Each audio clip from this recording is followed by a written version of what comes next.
When my daughter told me, "Find somewhere else to die. You say you're useless now."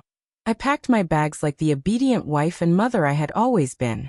3 days later, I sat in a lawyer's office discovering that my supposedly loving husband had been playing a long game of chess all along. Victoria was about to learn that sometimes, the pawn becomes the queen. If you're watching this, subscribe and tell me where you're watching from.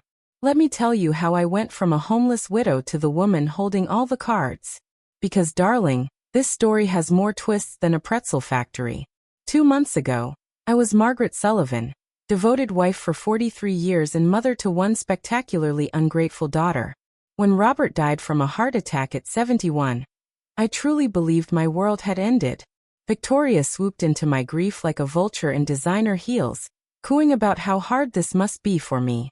"Mom, you can't manage such a big house alone," she said, voice dripping with fake sympathy. "The stairs, the maintenance, the memories, it's not healthy." I should have recognized the calculation behind her concern. Victoria had always been Robert's favorite, his perfect little princess. When she married Kevin, an investment banker, and gave Robert grandchildren, he adored them endlessly. Meanwhile, I was simply the woman who cooked, cleaned, and kept everything running. After the funeral, Victoria became relentless. She'd arrive with Kevin carrying real estate brochures and retirement community pamphlets. "Mom, these places are wonderful. Activities, friends your age, no responsibilities." What they truly meant was, no inheritance to divide. No inconvenient mother in the way. The final blow came last Tuesday. I had been living in what Victoria had started calling our house for 6 weeks since Robert's death, that I still slept in the guest room. I couldn't bear to pack our bedroom.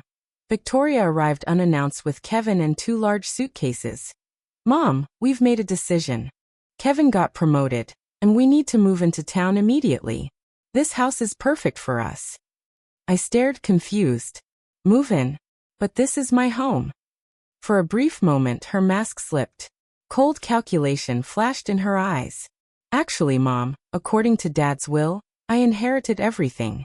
The house, investments, all of it. I've been letting you stay here out of kindness. But it's time for you to find your own place." The word struck me like a physical blow. "Victoria, there must be some mistake." "No mistake. Dad knew I'd take better care of his legacy than you ever could. You never understood money. You were just the wife. Just the wife." 43 years reduced to 3 cruel words. Then she delivered the final dagger. "Find somewhere else to die. You're useless now." I packed my life into 2 suitcases and a small box of photos. Victoria watched from the doorway, checking her watch as if I were delaying her schedule. "There's a nice senior complex on Maple Street," she offered brightly. "Very affordable. I'm sure they have openings." Affordable. My daughter was inheriting $33 million and suggesting I move into a budget care facility. Kevin loaded my suitcases into their BMW like he was disposing of trash. "Margaret, you'll love having your independence again," he said, avoiding my eyes. "No more house maintenance. No more property taxes. No more home," he meant. As we drove away, I watched my house, my home, disappear in the rearview mirror. I had spent decades making it warm, loving, perfect. And now I was being driven to a cheap motel like an unwanted guest. The Sunset Inn cost $49 a night. Thin walls, worn carpets, towels that barely absorbed water. Victoria handed me $200 in cash like a tip. "This should cover a few days while we sort Dad's paperwork. Kevin will transfer some money once we figure everything out." Some money, from my own inheritance. After they left, I sat on the sagging mattress trying to process the nightmare. In 3 hours, I had gone from grieving widow to homeless senior. But something bothered me. Robert had always been meticulous, obsessively organized. He had shown me the will years ago, and I was absolutely certain it did not say what Victoria claimed. Robert wasn't cruel. The man who held my hand through my mother's death, who brought me flowers every anniversary. He would never leave me destitute. The next morning, I used the motel's Wi-Fi to search for his attorney, Harrison Fitzgerald. A 20-minute bus ride downtown cost precious cash, but felt necessary. Harrison Fitzgerald, dignified in his 70s with kind eyes, looked genuinely surprised when I entered. "Margaret, my dear. I was wondering when you'd come. I tried calling your house, but Victoria said you were traveling." "Traveling? That's what my daughter told him, Mr. Fitzgerald," I said carefully. "I need to ask about Robert's will." He looked puzzled. "Didn't Victoria give you your copy? There was a reading. You were meant to attend. Victoria said you were too distraught and asked to handle everything." My stomach dropped. There was a reading, and I wasn't told? Harrison's expression changed instantly. He opened a thick folder with urgency. "Margaret, that's impossible. Your husband's will is very specific." He pulled out the document. I recognized Robert's signature, witnessed and notarized. He began reading. "I, Robert James Sullivan, being of sound mind, bequeath to my beloved wife Margaret and Sullivan our primary residence at 847 Oakwood Drive, including all furnishings and personal effects. Additionally, I leave her 70% of all financial assets and investments, totaling approximately $23 million. My head spun. $23 million. The house. 70% of everything. Harrison continued. "To my daughter Victoria Sullivan Hayes, I leave $10 million in trust. Distributions contingent upon her treatment of her mother following my death." Contingent upon her treatment of me. Robert had known. He had anticipated this. I whispered, "Mr. Fitzgerald. Victoria told me I inherited nothing. She moved into my house. She gave me $200 and told me to find a senior facility." The elderly lawyer's face flushed with anger. "Margaret, what your daughter has done is elder abuse and fraud. Multiple felonies." He leaned forward. "She likely forged documents or used an earlier draft. But this will is the only legal one." And in that moment, sitting in that lawyer's office, I realized I was never the pawn. I was the queen, and it was finally my turn to move. "Your husband updated his will 6 months before his death," Harrison said gently. "He did it because he was concerned about Victoria's relationship with money and her sense of entitlement." The room spun. Every time Victoria had dismissed my opinions, talked over me at family dinners, rolled her eyes when I tried to join conversations about their luxury vacations or Kevin's business ventures, Robert had been watching, observing, evaluating, preparing. "There's more, Margaret," Harrison added. "The trust clause for Victoria states that if she fails to treat you with dignity and respect after my death, the entire $10 million reverts to you." I stared at him, stunned. "Are you saying?" "I'm saying your daughter just lost $10 million, Harrison confirmed. "Her inheritance is now yours as well." I blinked hard. "So I'm inheriting $33 million, plus the house and all personal property." The irony was exquisite. Victoria's greed had triggered the very clause designed to protect me from her. "What do I do now?" I asked, my voice unsteady. Harrison smiled warmly, the first genuine kindness I'd seen since Robert died. "Now, my dear, we contact the police regarding fraud. And then we call Victoria to inform her that her life is about to change." "Can she fight this?" I asked. "With what funds?" Harrison replied calmly. "Every account she believed she controlled actually belongs to you. All investments, bank accounts, and assets, except the house, are now frozen pending investigation into her fraudulent activity." I imagine Victoria inside my home, already planning renovations, shopping for new furniture with money she thought was hers. Kevin probably calculating how the inheritance would expand his portfolio. They had no idea that within hours, their world would collapse. Harrison's office turned into Command Central, what he cheerfully called Operation Justice. Police were contacted. Banks alerted. A private investigator engaged. Detective Rodriguez examined the forged documents Victoria had shown me. "These forgeries are sophisticated," she said. "This wasn't impulsive. Someone planned it carefully." "You believe she had help?" I asked. "Almost certainly. Producing legal forgeries requires expertise and connections. We'll investigate whether Kevin or someone in his financial circle assisted." Within 2 hours, every account was frozen. Victoria's credit cards began declining. Utilities she'd transferred into her name were suspended pending ownership verification. At exactly 3:47 p.m., my phone rang. Victoria. Mom, where are you? There's some mix-up at the bank. They're saying Daddy's assets are frozen. Hello, Victoria. I'm sitting in Harrison Fitzgerald's office. You remember him? Dad's attorney. The one who read the real will in an empty room while you told him I was traveling. Silence. Mom. I don't know what you think you've discovered, but I discovered that you're a liar. And a thief.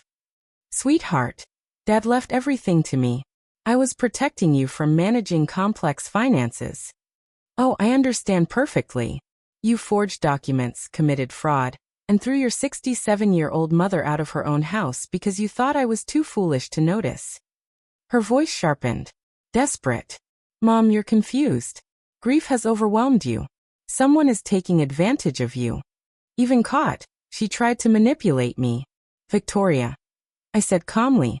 Not only did you never inherit anything, but your real inheritance, the 10 million your father left you, is now mine as well. A clause about treating me with dignity and respect. You failed. Spectacularly. That's impossible. Detective Rodriguez is sitting beside me.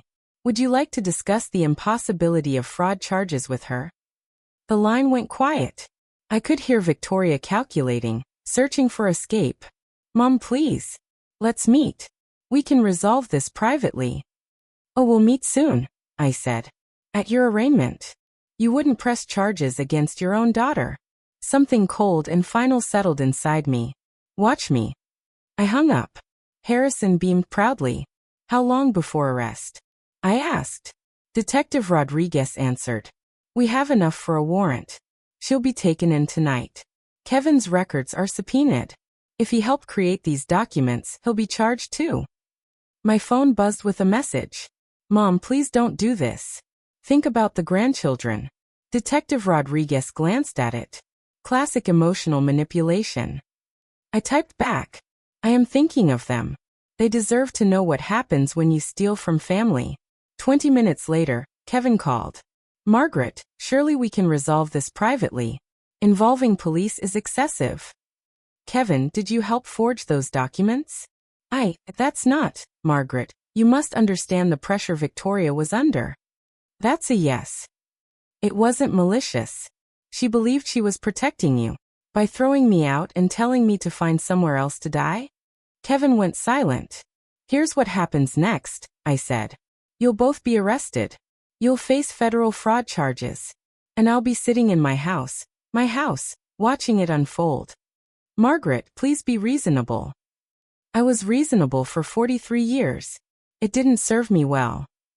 Victoria was arrested at 8:30 p.m. during dinner at an upscale restaurant, celebrating the inheritance she never had. She screamed about false arrest and demanded her lawyer, Kevin's golf buddy with zero criminal experience. Kevin was arrested the next morning at his office. A forensic accountant traced the forged documents to a printing company his firm used for fraudulent investment materials. Apparently, my son-in-law had quite the criminal resume. That night, I slept in my house again, in the master bedroom, for the first time in years. Victoria had already filled it with her designer chaos, replacing Robert's careful order. I packed her belongings into garbage bags and left them on the porch. She could collect them after making bail. The house felt different now, not because Robert was gone, but because for the first time, it was truly mine. For decades, I had shaped it around Robert's preferences, his vision, his comfort. Now looking around, I realized how little of me had ever existed here. That was about to change. At noon, Harrison called. Victoria's bail is set at $50,000. Since her accounts are frozen, she'll need someone else to pay it. And Kevin? $200,000. The judge wasn't impressed by his history of financial crimes. I leaned back in my chair, sunlight pouring through my bedroom window. The pawn had indeed become the queen. And the game was far from over. Who would have guessed your son-in-law was already under investigation for securities fraud? Harrison said. I certainly didn't know, I replied. But then again, I'd been excluded from family financial discussions for years. Whenever money came up, Victoria and Kevin spoke to me like I was a child. simplifying concepts, assuming I couldn't possibly understand them. They were about to learn just how much I had understood. Harrison, I said. I want to make changes to the house. Victoria had contractors ready for renovations. I'd like to move forward, but with my own vision. Excellent, he smiled. It's your home now, Margaret. Do whatever brings you joy. And what brought me joy, I realized, was undoing every assumption Victoria had made about my inheritance. She planned to gut the kitchen, replace the hardwood floors, and turn Robert's study into a wine cellar. I would turn that study into an art studio, and her wine cellar into a library. My phone rang, a known number. Mrs. Sullivan, this is Janet Cooper from Channel 7 News. We understand you're the victim of a significant elder fraud case involving your daughter. Would you be willing to share your story? The news had spread. In a city this size, the arrest of a well-known investment banker and his wife for defrauding an elderly mother-in-law was headline material. Miss Cooper, I appreciate the interest, I said carefully, but I'm not ready for public statements. I understand. But your story could help other seniors recognize warning signs of family financial abuse. She had a point. How many women my age were being manipulated by adult children who viewed them as obstacles to inheritance? If I agree, I asked, will I have control over how the story is presented? Absolutely. A sit-down interview. You'll approve the final edit. I thought of Victoria, likely sitting in a jail cell, still believing this was a misunderstanding she could charm her way out of. Let me get back to you, I said. I may have quite a story to tell. After hanging up, I poured myself a glass of the expensive wine Kevin had sent for Christmas. Wine I was now drinking in my own house, purchased with my own money, while considering whether to publicly expose my daughter on television. Life had taken a remarkable turn. The doorbell rang at 7 a.m. sharp. Through the window, I saw Victoria on the porch, wearing yesterday's clothes, looking like she'd aged 5 years overnight. She had made bail. I opened the door, but didn't invite her inside. Mom, please. We need to talk. We talked yesterday. You told me to find somewhere else to die. I found somewhere else to live instead. Her eyes were red-rimmed. Her perfect composure shattered. I made mistakes. Terrible mistakes. But I'm still your daughter. Are you? Because daughters don't usually forge legal documents to steal their mother's inheritance. I wasn't stealing, I was. She stopped, searching for words that didn't sound criminal. You were what, Victoria? I was trying to protect you from making poor financial decisions. You've never managed large sums of money. Even now, after arrest, after exposure, she couldn't admit the truth. In her mind, she was still the victim of my unreasonable expectations. Victoria, I said softly, your father told me something 6 months before he died. He said he was worried about your entitlement, your relationship with money, and the way you treated people you thought were beneath you. Her face drained of color. Daddy never said that. Oh, he did. He said you reminded him of his sister, Eleanor.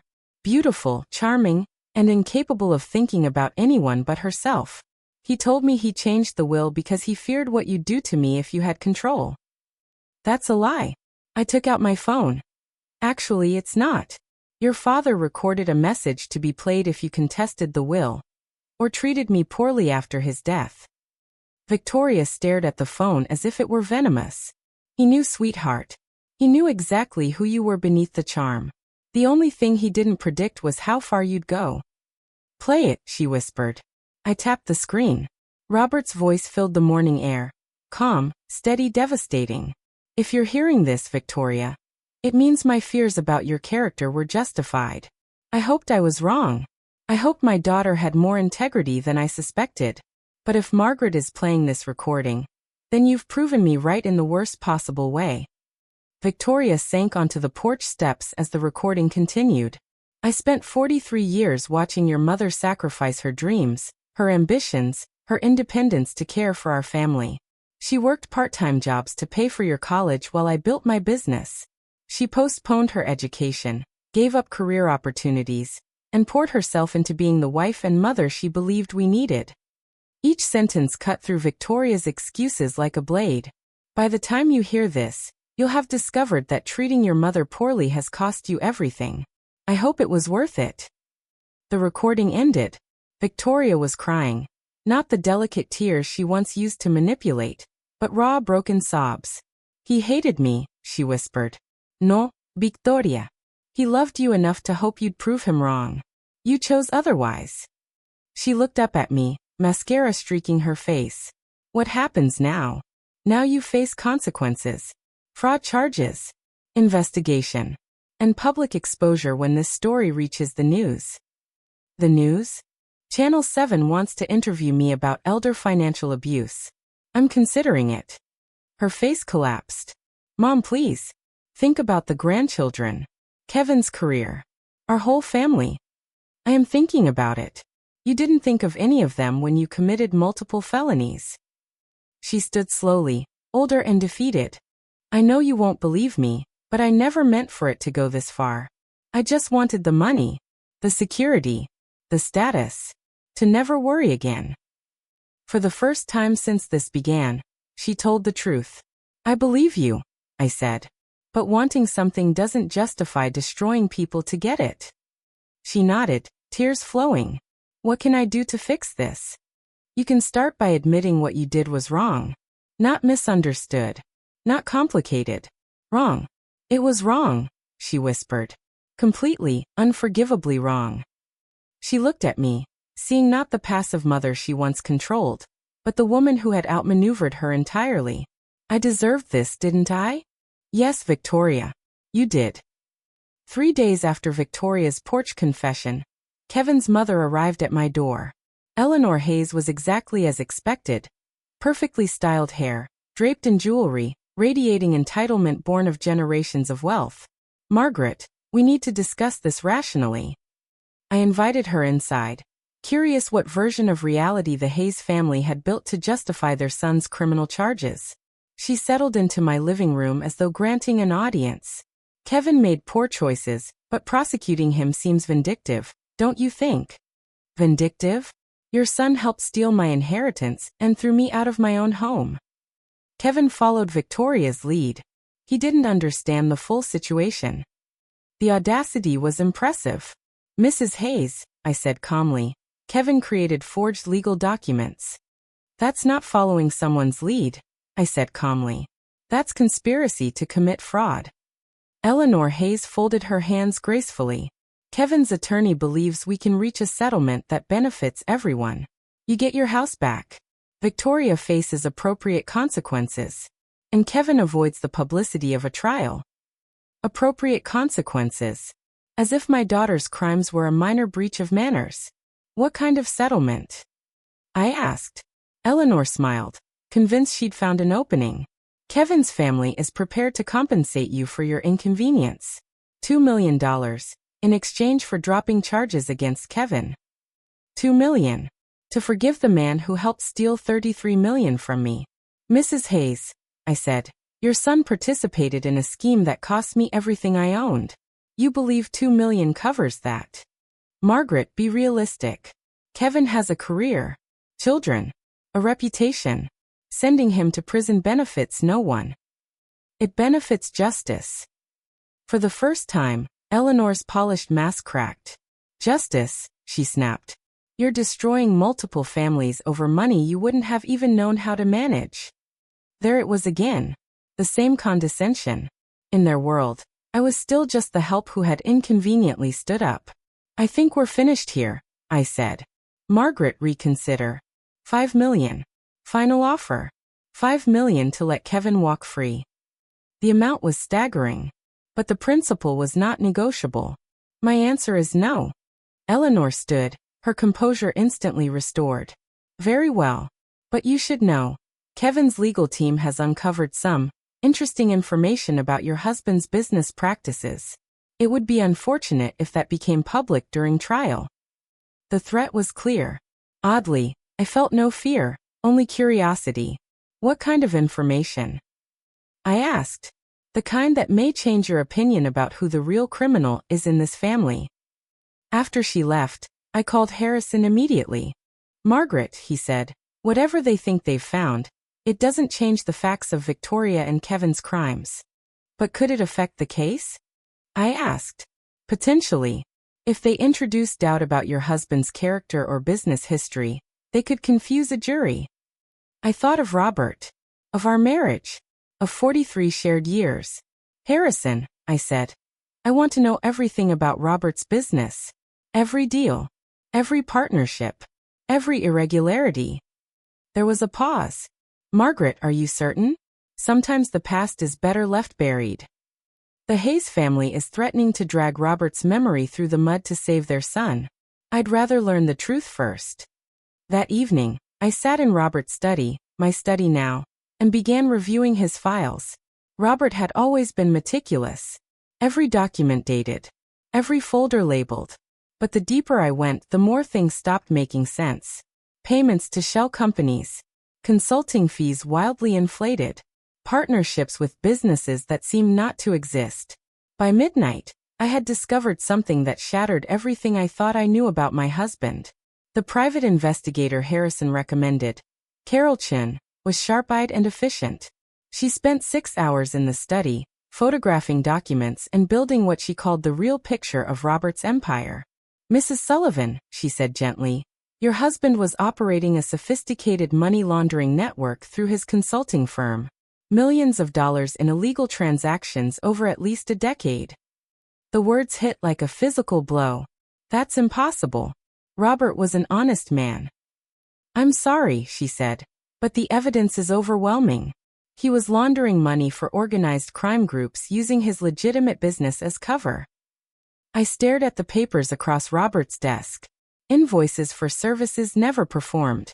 Contracts with non-existent firms. Payment schedules matching known criminal activity. How long? I whispered. Based on these records, at least 12 years. Possibly longer. 12 years. While I planned dinner parties and attended charity galas, my husband was financing criminal enterprises. Carol hesitated. There's more.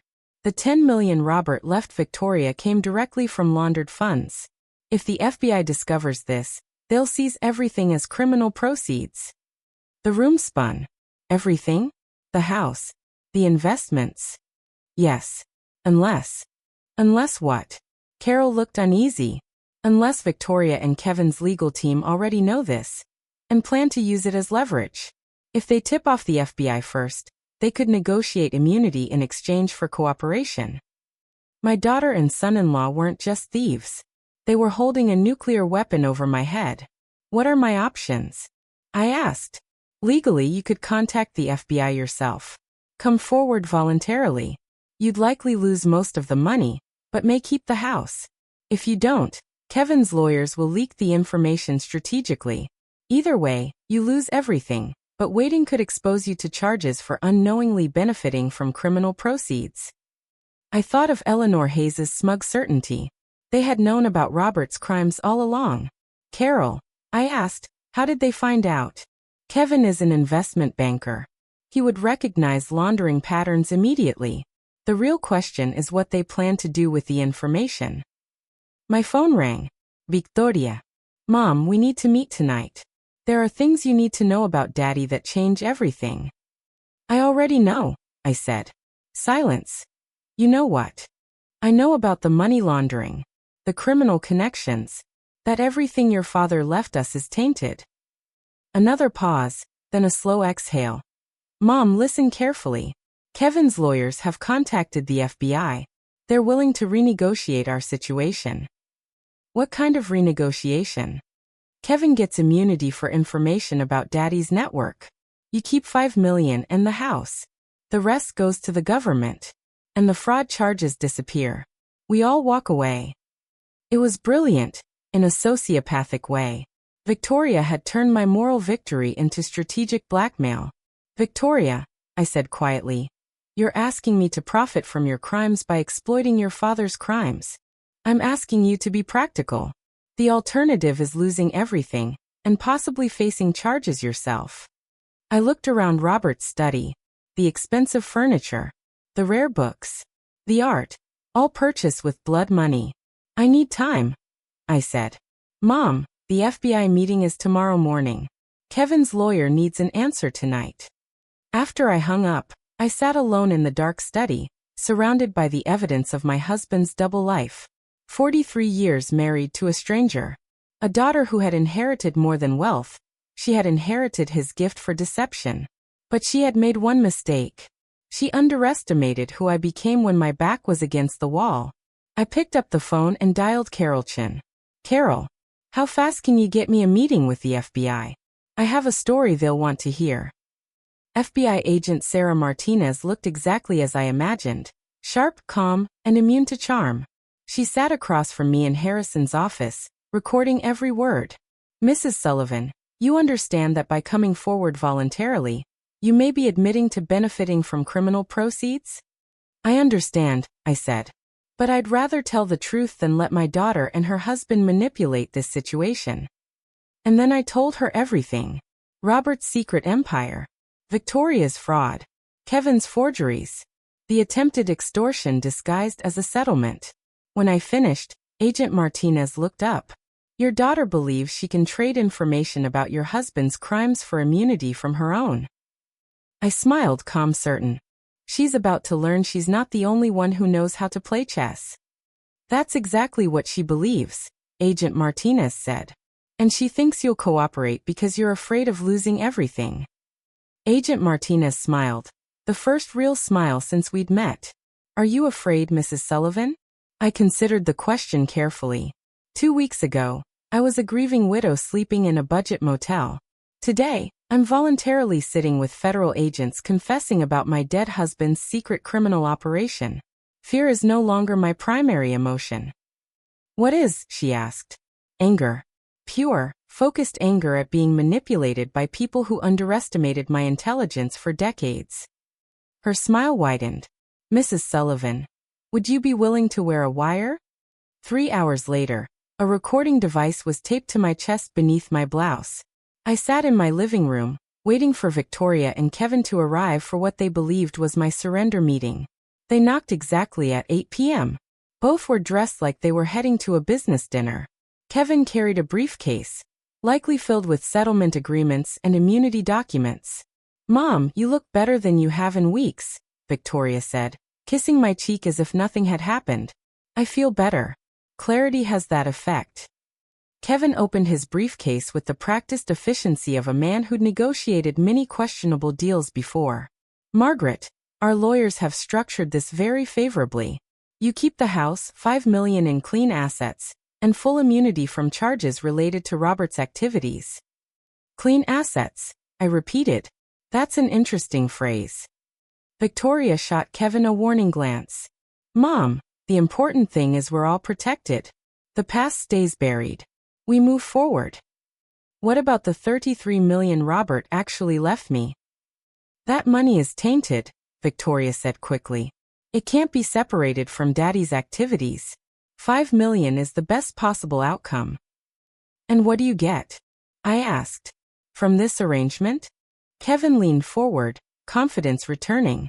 We put this unfortunate misunderstanding behind us. Victoria's charges disappear. My reputation remains intact. The family heals. Misunderstanding. He was still calling felony fraud a misunderstanding. Kevin, I said gently, help me understand something. When exactly did you discover Robert's criminal activities? What do you mean? Did you know about the money laundering when you married Victoria? Or did you discover it recently while planning to steal my inheritance? Kevin and Victoria exchanged glances. Margaret, that's not relevant, Kevin said. Actually, it's very relevant. Because if you knew and stayed silent, you're an accessory after the fact. And if you discovered it while committing your own crimes, that's remarkably unfortunate luck. Victoria's composure cracked. Mom, what are you doing? I'm pointing out that none of this was spontaneous. The forged will. The discovery of laundering. Kevin's access to document forgers. This was planned. That's ridiculous, Kevin snapped. Is it? I asked. Agent Martinez finds it very plausible. The color drained from their faces. Agent Martinez. Kevin whispered. FBI, I said calmly. She's been very interested in my story. Elder abuse, fraud, and attempted extortion. Especially the part where you tried to blackmail me with my dead husband's crimes. Kevin shot up from his seat, grabbing for his briefcase. This conversation is over. Actually, I said, I think it's just beginning. Agent Martinez and 2 federal agents entered the room. Victoria and Kevin froze. The briefcase and their phones were confiscated instantly. Victoria Sullivan Hayes and Kevin Hayes, you are under arrest for conspiracy to commit wire fraud, elder abuse, and attempted extortion of a federal witness. Victoria turned toward me, betrayal burning in her eyes. Mom, how could you do this to your own family? The same way you forged legal documents and stole my inheritance, I said. Except my way is legal. As they were handcuffed, Kevin made one last desperate attempt. Margaret, you don't understand what you've done. There are people connected to Robert's business who won't appreciate federal attention. You've put yourself in danger. Agent Martinez paused mid-Miranda. Mr. Hayes, are you threatening a federal witness? I'm warning her. The reality, Agent Martinez said coolly, is that you just added witness intimidation to your charges. When they were gone, Agent Martinez sat across from me again. Mrs. Sullivan, Kevin's warning may not be empty. Your husband was connected to dangerous people. How dangerous? The Torino crime family. They've laundered money through legitimate businesses for decades. Your husband's firm was one of their largest operations. The name meant nothing to me, but Agent Martinez's expression told me everything. Are you saying I'm in physical danger? Potentially. But there's something else you need to know, something that changes everything.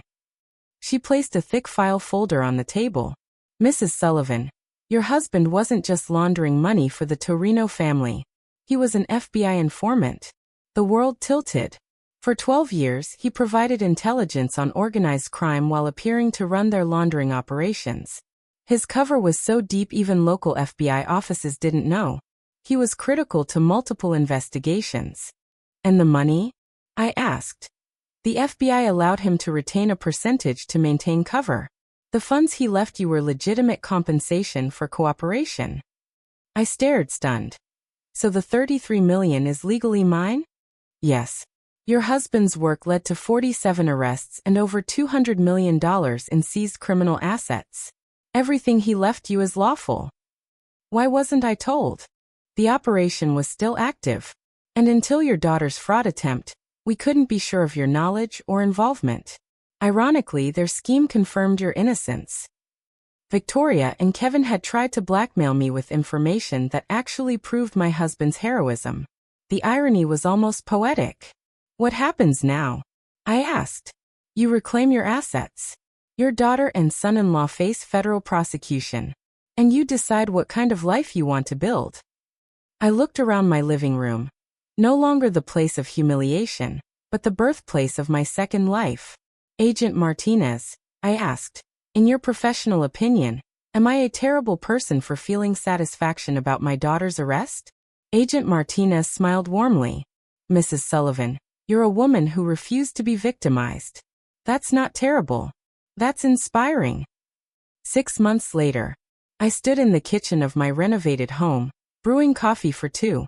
Sunlight poured through new windows I'd chosen myself, for the first time in 43 years.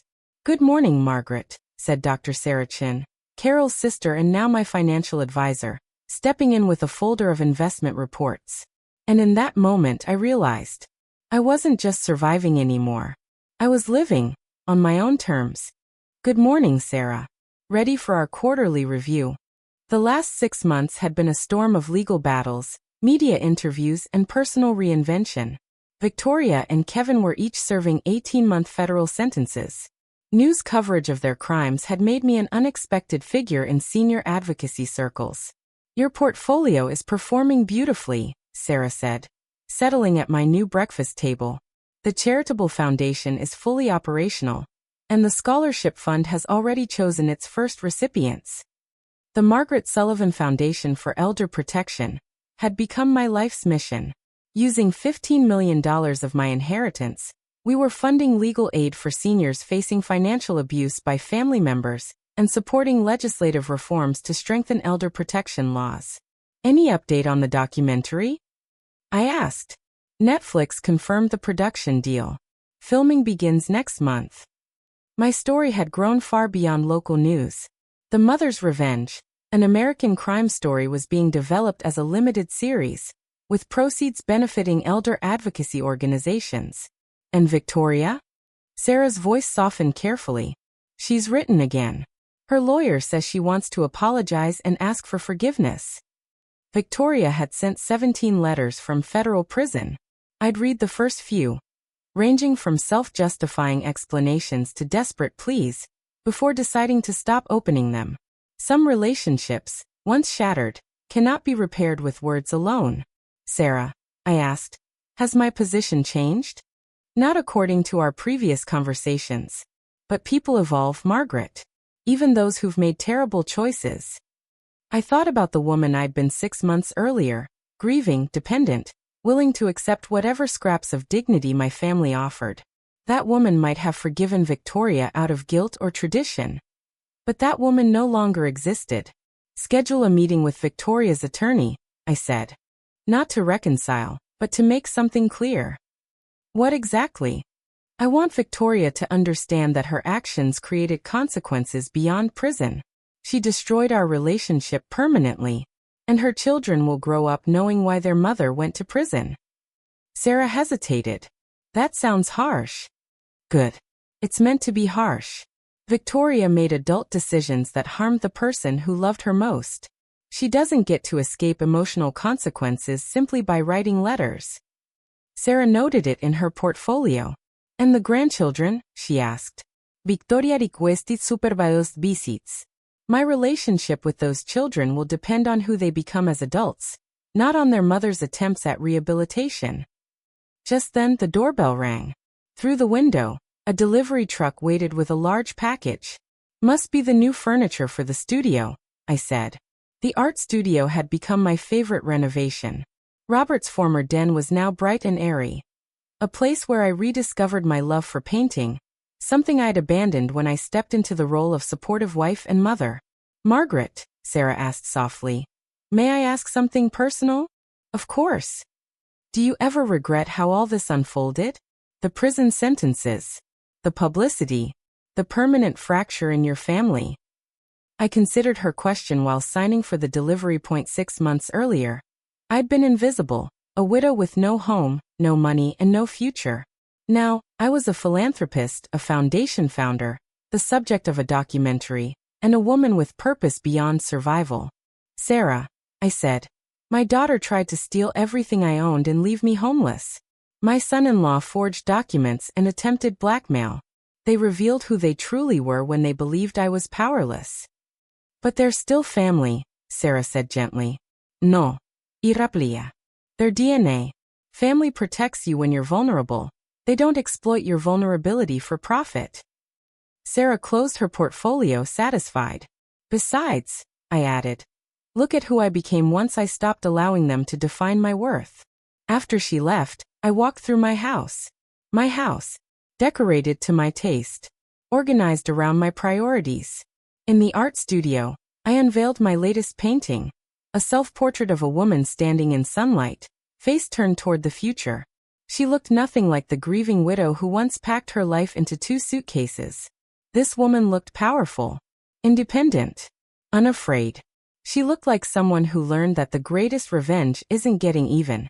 It's becoming everything your enemies never believed you could be. Outside, the sun set behind trees I'd planted myself. In soil I owned, on property I defended through intelligence and courage, not inherited through marriage. Tomorrow, I would continue building the life I chose, not the one others planned for me. And if Victoria ever wanted to rebuild a relationship with this woman, she would need more than prison letters and hollow apologies. She would need complete transformation, one equal to my own. Thank you for listening. Don't forget to subscribe and share your story in the comments, because your voice matters.